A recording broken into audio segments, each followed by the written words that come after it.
for that D lineman to not let Tonyan get the ball and push his guy out or push Tonyan out of bounds and then get his DB to have the recovery right there for that after Aaron Jones fumbling that rock. So just a pure effort thing right there.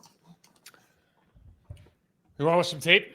Yeah, let's roll. Let's roll. Watch some tape. So I did this chronologically this week. Okay. Because we had the TV copy. So I did this chronologically. So we start down. Remember, we get Lazard on the pass interference. The first series looks like it's going really well. We get down on the 5-yard line. And what are we talking about? Hey, we want to run the football. And all year we go, hey, we don't run the football down here. We try to throw it. They try to run the football. What happens? Well, problems. Problems. First off, Josh Myers gets beat. Gets shed. He's on the ground. Guy makes the play.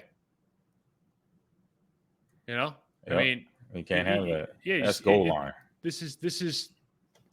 Sorry, going back here a little bit. There we go. Yeah. You go back here. He locks out, gets him locked. He gets too high. He's on the ground. Now we got second down. Second goal. Now our left guard gets beat. Matches him outside. Sheds inside. Now he gets. There's another. So now it's 3rd and goal. You got to do something. You got pressure. You got your center getting pushed back. Kaminsky's got the edge on Yosh. Yosh had a rough game. I don't know if he's injured or nothing. So he did have a tough game. Yeah, he had a serious tough game. But so he gets this pressure. This doesn't look as bad if he has somewhere to climb in the pocket. But he's drifting back.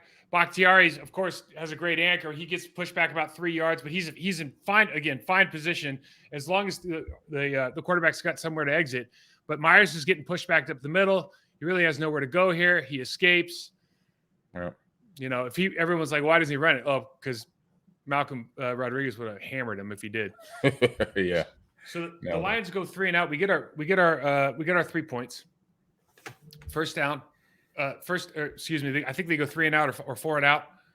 So we get the ball back in series first play, right? And usually AG, as you know, what they'll do. So we script all these plays. We script like the first 10, first 15 plays. So once you get down to like the 5, they'll change it, right? Yeah. But then they'll go back and they'll start wondering because they still want to see how these different personnel packages and formations look. Okay. We go back. Defensive tackle. Gets right through Yosh and splits Yosh and JRJ. And listen, this is easy. Yosh takes poor footwork here. This is a very, very difficult block for a backside tackle to cut off a 3 technique without a lot of help from that guard. Like a hand help, do something to slow him down. And the thing that this dude, like if you see this motion coming across, Anzalone is going to play backside hard. So like, John Renton Jr., you can slow this down a little bit. You don't have to leave him hanging out to dry like you do. And 1st and 10, and you got your running back getting tackled in the backfield. Exactly. Like John Runyon, he just too fast to get up to the second level when he didn't have to. He didn't have to get to that second level because the linebackers actually, with Angeloni going to the left and then the other linebacker just hovering, that gives him plenty of time to let that 3 technique where he kind of gives him that shoulder to put him back on Yashman and then get to the next level for the quarterback. Just to be a little bit patient. And I saw him a few times do this where he looked like he panicked to get to the next level or panicked to get to his next movement. Even on the second sack where Aiden chased down Aaron, almost had a fumble, I could see JRJ's kind of panic and do some bad footwork and got himself out of position. And so what you see here too, we were talking about, they want to run a lot of this motion. They want to bring the guy across the wide receiver we're talking about. So now they can do the pop pass, in behind the line of scrimmage. They can do the reverses, etc. And they're doing it to get this. Like they're doing the theme is do this so that you see the defense do that, right? And so that for the defense is their linebackers are going to play the backside a lot. They do it all game. Yeah, they do it right here. But if the offensive line doesn't understand. Now you see run-ins all the way back here chasing this guy, and the defensive tackle's making the play. It's just a tough way to start in your first 15. Yeah. We look backside here. This is 3rd and 1 in the same drive.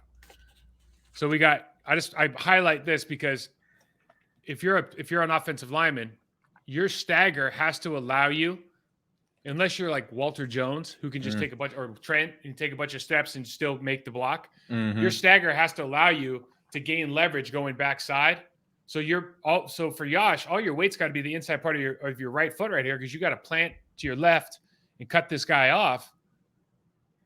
And if you got to take that first dead step in place with your right foot and then go, now you're late. You get blown back into the backfield, and you stop the running back's momentum. I mean, AG, you talk about this at length, man. Like, you get the handoff, and all of a sudden, dude's right in your face. What do you do? Yeah, that's you react with holding on to the ball, but it's that penetration that I mentioned. Then it gives the running back no time to react. It's a little short time to react. Great ones will react in a way to get themselves out of that problem, but when you give, over and over again, this problem makes it hard and hard every time for a running back to be that guy that you want him to be, that he's been the whole season, basically. So they don't make this. This is a big play in the game right here. So they go huge. Yeah, 4th and 1. They decide to go for it. And you see the communication, right? We talked about they go across. We've already talked about it. Communication issues going, but this is not an empty bunch run. This is a run look. Yeah, this is a run formation. This is a 4th and 1 play. This isn't what we're talking about as far as spreading the team out. You see that they point. Anzalone immediately just rotates over. He's going to take a shot at Lazard. I mean, never had a chance. No, it's like 3 people unblocked, including Angeloni on that play. You got the D tackle coming in, slanting in 78. Angeloni, he sees who he's covering, which is Lazard, and then the other, I think DB or linebacker that was on the same play side. Yeah. He was untouched where he fell down. He thought he was going to get contact, and he didn't. It was like, how you have 3 guys on an interior run play not touched by any of the green, the blockers inside. So it's just interesting seeing that, on that play, on that execution there. So a lot of people were talking about this sack and what is, this is the one where what is JRJ doing? You know what he's doing? He's helping his tackle. That's what he's doing. He's doing exactly what he's supposed to do. So he's got slide pro. He sees rib cage. You see rib cage here. That's what you do. You take shots at the ribs. Fans out there, he's doing exactly what he's supposed to do. He's exactly what the problem is. Aaron's when you have to hold the ball. Yeah. Now you drift outside the pocket to your left, and so basically Aiden Hutchinson can absorb that. He can lose more ground, run around this play, and make a play. If he ran high side and you just tried to push him around, and Aaron Rodgers drifted to the left, you're giving up a sack, and people are going to blame you, and it's not your fault again. Right. These are things that happen during the course of a game, man. Like, it's unfortunate, right? Yeah, this is just an unfortunate consequence of having to hold the ball. Now, if you're going to say anything about Yash here, he's getting bull rushed. Yeah. So the real problem is not JRJ taking a ricochet. JRJ is doing him a favor, because if he doesn't do this right now, he might get bulled right into Aaron's lap, because he's moving back at a pace that is uncomfortably fast. Yeah, it is. Yeah, so if he had a better control of the bull rush, then he would have stayed, I say, more square, where then the help from JRJ doesn't push Aiden out of the path where he's going. He's more in it. He could get back in Aiden's way, basically. But yeah, this is dodged a bullet here a little bit, huh? There could have been a sack fumble for sure. Yeah. So let's highlight some good. Listen, for the most part, the Green Bay Packers defense played a pretty good game. Yeah, it was a tight game. Yeah, and when something's back and forth like it is in this situation, I think you're especially appreciative. They've been scoring a ton of points. I know they haven't been doing as well on the road, but this is a team with a great offensive line, 2 good running backs, 4 guys that can stretch the defense, and a quarterback that's making a lot of good throws. So this is a good job by them. I think this is Enagbare up top. I highlighted him because Quay ends up making a play here, but it's really because the defensive end does such a good job of occupying the guard and the tackle. You see that right now Penei Sewell he gets beat inside, and so he's got to turn back in, and so Quay can just fire his gun right here. And this is really when you see the best version of Quay is when you can just you either put him on. We've talked about it before. You tell him exactly what to do as far as pass rush, where you got to go, and then you can use your athleticism. Or it's a very direct, we're going to go in, we're going to do some sort of end will stunt, end linebacker stunt, where you're going to hug this thing tight and make plays. And again, allow yourself to develop that confidence and that football IQ while you're doing things that are a little more in tune with, or a little more structured, I guess. Yeah, and he's been showing that in the last couple of weeks, where he's getting that execution, where he's in the right gap. He's shooting a lot faster than we saw previously, back a month ago, where you get the opposing team running back gets the ball and he's still sitting at linebacker 5 yards from the line of scrimmage. So now he's getting into there, and it helps with like you said, with Igbinoghene doing his job, creating problems for the offensive line, then where he could come step in and shoot the gap, get the tackle. So they go 3 and out again. And so we get back. We get back. It's 3rd and 4, and like third down, we weren't very good at. So we talked about it ad nauseum, though, right? You're in this spread look. So on the top, like the reason that they want to spread it out is because Aaron can look at this defense right here and go, okay, they're going to play man over on his right, so the top of the screen. They got him literally lined up man to man, and he's probably guessing on the bottom that they're going to go some sort of zone coverage. They're going to match up because the linebacker's inside leverage on the inside slot. We got inside leverage. He's probably going to pop out on the middle slot. Right. So that's going to be some kind of pass off game depending on who goes where. So he knows he wants to throw the man route. But the problem, this is a great play by Tonyan. And all of that's fantastic. Right. Yep. And you got to make these plays. And this is why he's Aaron Rodgers. But just from a schematic standpoint, we've seen that they have issues in this motion. And this is the 1 out of 3 times that it worked. And Tonyan had to make a hell of a play for it to work. So you want to make them communicate a little bit more pre-snap and get that full speed motion across, and then have to deal with that speed and pass off. Great play by him, though. Seriously, getting fired up. Love it. Yeah, that was probably the best concept of routes. There it was a short flat route and then a corner route over top. Those routes came open later for Aaron, and a few in the the vertical game too. Unfortunately, led to the interception that he was trying to take advantage of later in the game. We got a 3rd and 5, and this is I think this is a coincidence that all these came up at 3rd down, bro. But so this is Yosh getting beat here on the inside by a great move by Hutchinson. So 3 hard upfield gets him to kind of extend bad body position, puts his head down. Yeah. And listen, the kid's going to be a good player. I think everybody's would probably be a little bit shocked that. I would be surprised if Yosh isn't hurt or something, because he had a shoulder, I believe. He just didn't look good though. Right. You know? Yeah. I think previous weeks up until this game, it was a shoulder thing. And that sometimes, with some players with certain injuries, especially for linemen, your shoulders is kind of where you work. So to have that as a weakness, and it's not really been talked about, but you could tell from the play action, from this gameplay, from the player, that something's ain't right with him. He's like, wait a minute, it's just too many plays that he's getting by him. He's getting guys going around him a little too easy here, so he might be in his head knowing that the injury is there and not really speaking up about it or getting the rehab that he needs, but it's just showing out on the field, unfortunately.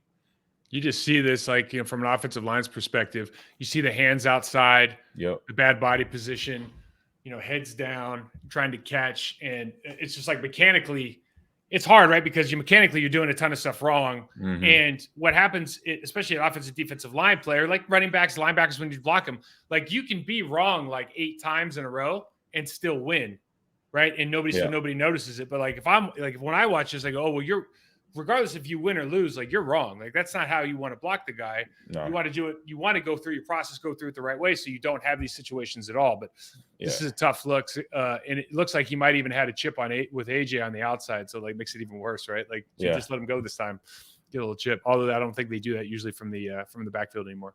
Yeah, you want to get to that more the outside leverage side of the body of the tackle. So I want to get on that right hand of his right hip of Yoshman before I do that chip, unless it is to talk about pre-snap inside chip from that standpoint.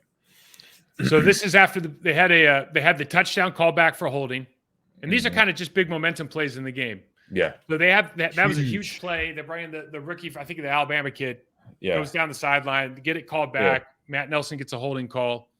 So now you got 3rd and 10. Yeah, this play right here is nice. Nice chip by the running back there. Yeah. So AG, go ahead, because enjoy this, because he beautiful. I mean, this launched him up. This is what I was just talking about with previous play with AJ Dillon. That's a chip pre-snap, and then right here, this is what I'm talking about. This is full effort where he's going to have a 5-yard gain, but from his effort, he busts through. This was a tackle drill that we practiced in training camp, where a contact drill, you got 2 defenders, they're enclosing on you, and you want to split the bags. That's what it was called. It was called split the bag. So you split the defenders to get another 5 yards, and that's what happens. Even though it's training, during training camp, it's just an idea. Okay, this is what we want. You want you to split those 2 tacklers to gain extra yards. not knowing that you're going to actually get the effort and then get the first down on this play. So that's basically a training drill coming to fruition right here for a lot of NFL teams, a lot of NFL players that been through it, me being one of them. So good job by this running back, splitting through there and getting the first down. And it was just plays like this throughout the game, like you just mentioned in that second half, that the Lions were just finding plays, making plays happen, and executing along the way with all that full effort. So you'll say it that way. I'll say it this way. Pete Carroll, because you're right. For the running back, you're right. For the defensive guys, Pete Carroll and his staff in Seattle came out with this hawk tackling technique on YouTube. Yeah, I remember the hawk tackling. Yep, I used it. It was the first time that most people had ever even thought about. You and I play rugby. They took it from rugby. Rugby tackling, interesting. Yep, I used it. This is a combo tackle on the field, and this is literally the drill. Like you're almost parallel, you're almost right on the same level as each other. You're coming up, you go hip to hip, you hit same foot, same shoulder. This is literally the drill that I guarantee every single one of these players has done at some point in their careers at this stage, 100%. right at the professional stage. And you get to this point and you look like that. Yeah, he looks like, unfortunately, that's Rasul. Yeah. He looks like Yashmin in his tackle stance trying to block. His head is over his shoulders. He doesn't have his butt low, but his butt is too high. He's bending at the waist. He's not a hip bender, right? Exactly. You got to bend a little deeper at the waist to get that, that Z bend or Z in the legs to where you could extend on contact when you run into this line, or running back runs into you to try to get some pushback. This is crazy. So they're on another way to say this is a human just ran through two humans for 5 extra yards, which is 15 feet. Exactly. That's crazy. Momentum. He built up speed and legs drive. Leg drive one-on-one. He on contact, that was number one for us. On contact, if we're blocking or going into trying to break a tackle, one thing that was number one in my head by the time I got here already, but I say that was emphasized game by game by Edgar Bennett and Sylvester Croom, is on contact, picking up a blitz or going into contact, run your legs. Once you run your legs, what that running back did, you'll gain extra yardage. Is pretty much the defender is adjusting to trying to tackle you, and then you run your legs. Well, then any space that's there, you'll take up that space and gain the yards like that running back game right there. Devontae Wyatt gets a sack fumble. Jared Goff recovers. Great play by him. Beat the right guard. Inside move. This is kind of the feast and famine, though, right? So you have this exact. Okay, so next play, 3rd and 6. Yes, is it a passing situation? It is a passing situation, but we this also is a great play call. Great play call. We also know that the Lions run the ball on 3rd and medium to long more than other teams in the league. Like they literally said it before this play on the telecast, right? Mm-hmm. So they just say, Devontae Wyatt's probably really excited, so they're just going to inside trap him. Bang. Yep. Job done. It's a great play call. It's also a level of awareness. Yeah.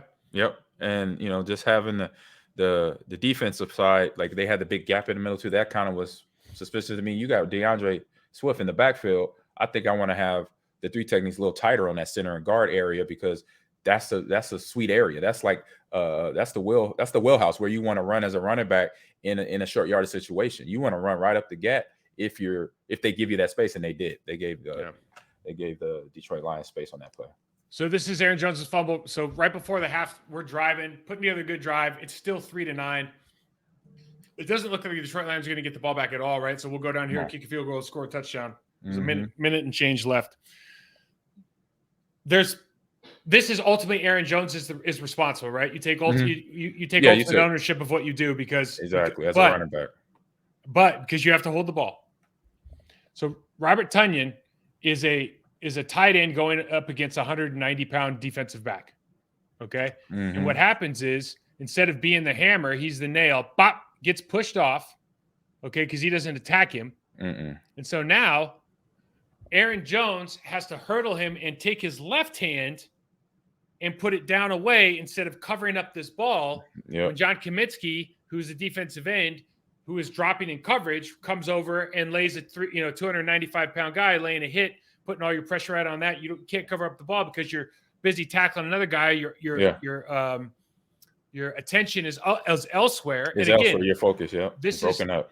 you are running back, whoever holds the ball is ultimately responsible for the ball. But it's little things like this that make a huge difference in the game, isn't it? Yeah, very huge. This is something I missed, but just knowing as a running back, it's like you own it, regardless of what you were doing with the rest of your body here. You're right. Where Tonyan has to go in there and inflict the pain to him, to the DB, and not receive it, not absorb it. And it leads to that right there. It kind of goes with that theme that we talked about. The Lions are the more physical team, right? If you want to pull up a handful of plays, we've already showed a ton of them in the goal line stand. But plays like that, it's little things that actually do make a difference in these games, man. And you can't skirt the responsibility of holding onto the football, but you also have to see from everybody else on the field has a responsibility as well. Yep, because you never know when that play or pop up or that little inch will be needed, somewhere in the game. So they get the ball back. There's like a minute left to go. It's 1st and 10 here. They make the tackle. Fair enough. And now we got tackling issues. And from one of our young guys. So Swift gets it. That's Quay. Break down. That Quay? Yeah. That's Quay, man. And it's like it's like two ships in the night, unfortunately. Their chests are pointed different directions. This is going to be a problem. 32 is really fast. Yep.